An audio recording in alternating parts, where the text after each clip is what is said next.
Hello everyone, Brian here again. Before we begin this quick review, just want to give you a quick medical update on my situation. I just want to let you know that it's been about 2.5 weeks, I think, since I've been released from the hospital, though I can't quite remember how long it's been at this time. The third brain surgery has been a complete success, and I'm now awaiting my radiation therapy to begin to remove the remaining tumor.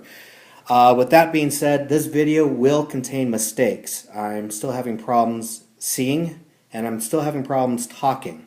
So you have to bear with me, and I appreciate your patience. So with that being said, without further delay, let me begin this quick review on the Gerber Strongarm BDZ-1. So the Gerber Strongarm BDZ-1 is very similar, if not pretty much the same blade as the original Strongarm, as you can see here. Go ahead and reposition that. The similarities are that both blades come with a glass-filled nylon rubber overmold handle. The blade lengths themselves are both 4.8 inches. The overall length on both blades are 9.8 inches. Each knife weighs in at 7.2 ounces still, and the overall weight with sheath included is 10.9 ounces. But that is pretty much where the similarities end. Now, the difference is, obviously, the Gerber Strongarm BDZ-1 is made out of BDZ-1 steel, which is a harder steel than the original, which was 420 high carbon steel. So let's remove that for now. I'm going to bring that back in a moment here. As you can see, both are still made in Portland, Oregon. So I guess that's actually one more similarity that I completely forgot to mention. But one thing I noticed right off the bat when I got the blade was that the blade on the original compared to the BDZ-1 is thicker.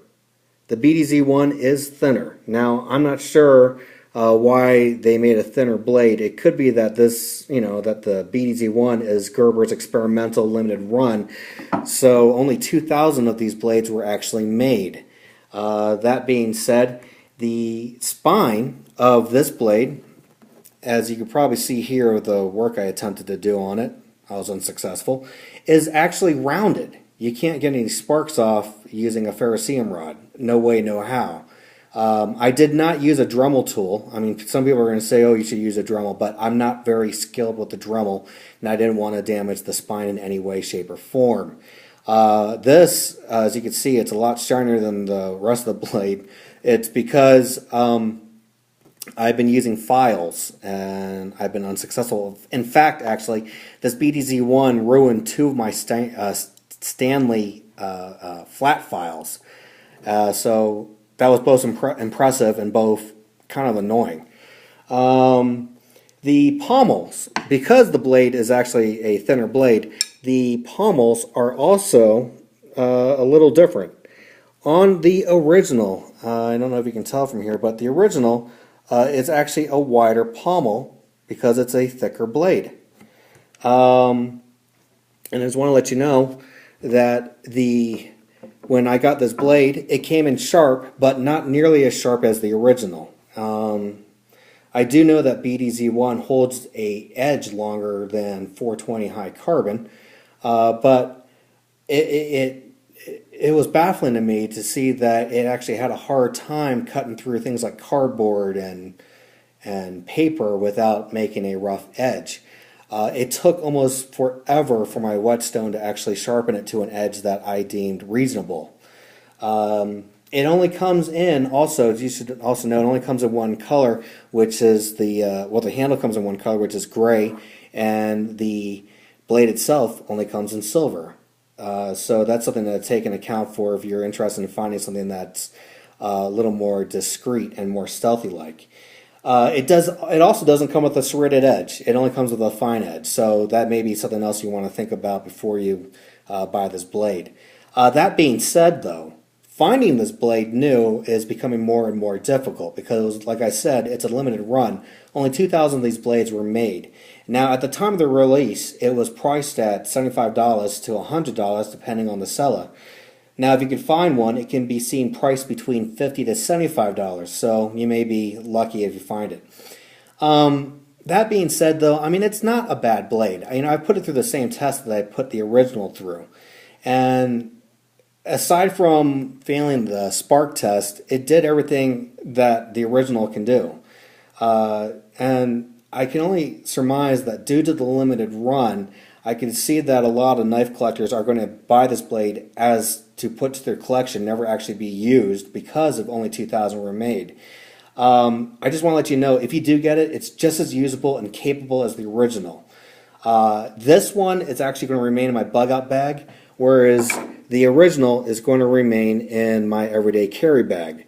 Some people may have a question, does it fit the original sheath? Yes, it does. It fits perfectly just fine. All the equipment works. All the equipment, meaning the sheath and the leg straps and all that stuff, it's all compatible. There's no difference on it.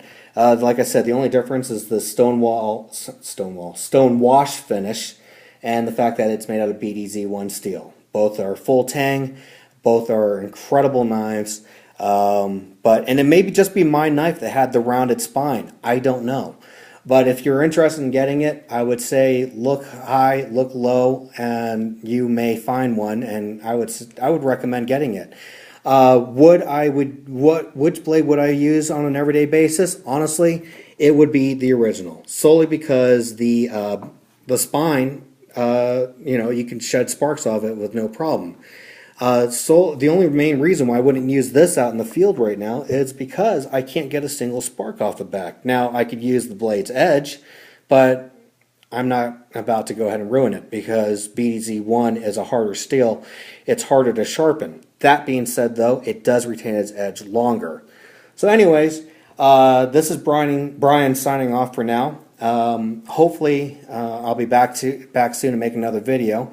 I just want to let you know this is probably maybe the 25th take because I've been having issues reading and seeing what I'm doing at the same time. So I hope everybody is well out there, and I just all want you to stay safe, and I'll see you next time. Talk to you later. Bye-bye.